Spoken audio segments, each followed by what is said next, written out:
Akses jalur Sungai Lalan di Musi Banyuasin kembali dibuka KSOP kelas 1 Palembang, seiring dimulainya perbaikan jembatan P6 Lalan yang roboh lebih dari 1 tahun lalu. Sebelumnya pelayaran sempat ditutup warga pada Desember 2025. Kini notis tumerin telah diterbitkan dan disebarkan pada perusahaan angkutan batubara dan CPO. Untuk membuka kembali alur pelayaran di bawah jembatan Sungai P6 Lalan.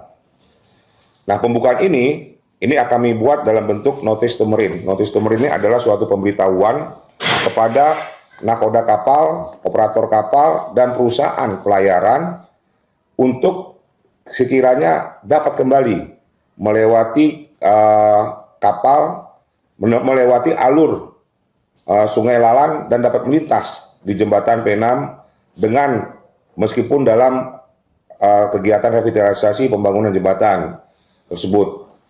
Nah, oleh sebab itu kegiatan tersebut tetap pada jalurnya, yaitu pada siang hari dimulai pukul 06 sampai dengan pukul 18. Kemudian kapal-kapal tersebut sudah harus memiliki surat persetujuan belayar. Selama perbaikan berlangsung, kapal muatan hanya diizinkan melintas pukul 6 pagi hingga 6 sore.